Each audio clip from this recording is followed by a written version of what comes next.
টোটো মাফিয়ার দৌরাত্ম্য হাওড়া শহর জুড়ে। অভিযোগ করলেন বিজেপির বিরোধী দলনেতা উমেশ রায়। দেখা যাচ্ছে বিভিন্ন টোটোতে স্টিকার। মানুষ নাজেহাল টোটো নিয়ে। বাসের ও অটোর সঙ্গে কিছু না কিছু নিয়েই সমস্যা প্রায় লেগে রয়েছে টোটো চালকদের। কখনো বন্ধ হয়ে যায় বাস, কখনো বা টোটো ও অটো চালকদের মধ্যে মারামারি। আর এ কারণেই ভুগতে হচ্ছে সাধারণ মানুষকে। হাওড়া তৃণমূল আইএনটিটিইউসি সভাপতি অরবিন্দ দাস জানান, টোটোদেরকে এখনো পর্যন্ত তাদের ট্রেড ইউনিয়নের মধ্যে আনতে পারা যায়নি, যে কারণে এই বিশৃঙ্খলা দেখা যাচ্ছে। টোটো চালকদের দৌরাত্ম্যে পথ চলতি মানুষদেরও পড়তে হচ্ছে অসুবিধার মধ্যে। তারা বলছেন সামান্য রাস্তাটাও পার হওয়া যায় না এই টোটোর জন্য। ना रास्ता पार होने में घंटों खड़ा रहना पड़ता है। इतना टोटो चलता है ना कि पार होना मुश्किल है, जहाँ तहाँ मार देता है। अभी आ रहे थे, अभी धक्का मार दिया हाथ में। पैदल चला खड़ा होना मुश्किल हो जा रहा है, धक्का मार के चल जा रहा है। बताइए क्या करें? खड़े रहते हैं। एक दिन इतना तबीयत खराब हो गया, पार होने से अगर बीच में जाकर आपस चला रहा है। इसीलिए टोटो माने टोटो है, बाइक है, हर चीज तो है। कुछ कंट्रोल होना चाहिए कि आदमी रास्ता पार कर सके, बस। और क्या स्वारा। এখন একটি মজার ব্যাপার দেখা যাচ্ছে। এক ধরনের স্টিকার বিক্রি হচ্ছে, যা দেখা যাচ্ছে বিভিন্ন টোটোতে। টোটো চালকদের এই স্টিকার লাগাতে গেলে খরচ করতে হচ্ছে মাত্র 40 টাকা। আর এই স্টিকার যদি টোটোতে লাগানো থাকে তাহলে পুলিশ ধরবে না, সে অবাধে যেতে পারবে যেখানে সেখানে বলে দাবি করছেন টোটো চালকরা। কয়েকজনকে জিজ্ঞেস করাতে আমাদের সঙ্গে কথা না বলেই কোনো রকমে পালিয়ে যাওয়ার চেষ্টা করলেন টোটো চালকরা। लगाया उस छोकरा का नाम है 40 रुपए। 40 रुपए एक बार ही लगाना पड़ता है, बार बार लगाना पड़ता ना एक है बार में। है। 40 क्या बोला है, क्या बोलते लगा है?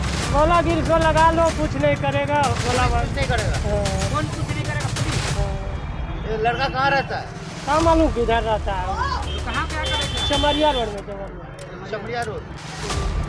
तुम्हारा नाम क्या है? हमारा दीपू यादव। हाँ? विनोद। विनोद क्या? এই স্টিকারটি 7 দিন আগে থেকে মানুষের চোখে পড়ছে।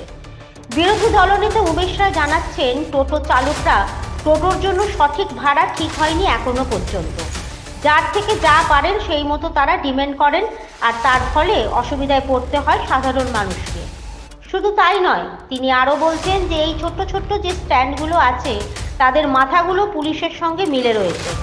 পিছন থেকে পুলিশের এই মদতে না থাকলে টোটো এভাবে চলতেই পারে না। তিনি বলছেন সরাসরি এর পেছনে পুলিশ রয়েছে, যার কারণে এই স্টিকারগুলো বেরোচ্ছে।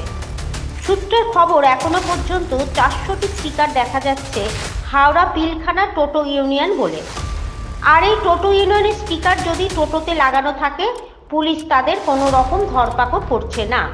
হাওড়া শহরের এক সময় বড় সমস্যা ছিল রিক্সা। এখন তার থেকে বড় সমস্যা হয়ে গেছে টোটো। এই টোটোকে নিয়ে পুলিশের কাছে বা প্রশাসনের কাছে কোনো দিশা নির্দেশ, কোনো গাইডলাইন কিছু নেই। কে কোথা থেকে টোটো বের করে নিচ্ছে, না কোনো লাইসেন্স, না কোনো পারমিট, না কোনো রুট, না কোনো ফেয়ার চার্ট। যে যেরম পাচ্ছে মানমানি করছে। মানুষ রাস্তায় হাঁটতে পারছে না। ট্রাফিকের স্পিড কমে গেছে। মেন রোডে আপনি গাড়ি চালাতে পারবেন না, একটু স্পিড বাড়ালেই দেখবেন মাঝখানে কোথা থেকে ভাট করে টোটো বেরিয়ে যাবে। সবথেকে আশ্চর্যের ব্যাপার যে এটা নিয়েও মাফিয়া রাজ চলছে। হাওড়া পিলখানা টোটো ইউনিয়নের নামে স্টিকার বের করে পুলিশের সঙ্গে সাঠগাঁঠ করে গাড়িতে স্টিকার লাগিয়ে দিন, ওই ইউনিয়নকে টাকা দিয়ে দিন, আপনার টোটোতে কেউ হাত দেবে না, আপনি যেখানে খুশি সেখানে চালান। আপনি বুঝতেই পারছেন এই যে সাহস বা এই পারমিট কী করে পাওয়া যায়?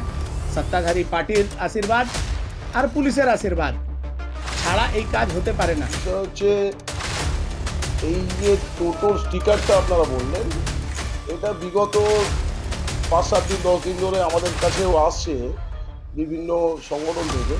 মানে সংগঠন বলতে বিভিন্ন এলাকা থেকে আমরা পাচ্ছি যে এরকম টোটো ইউনিয়নের নাম করে তাতে আইএনটিটিউসি বলে উল্লেখ নেই, একটা কালারিং একটা স্টিকার করেছে।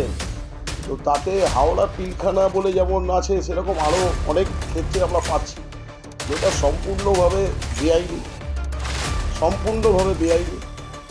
কিছু ভুইপোর সুবিধাবাদী যারা আছে তারা এইগুলো করছে।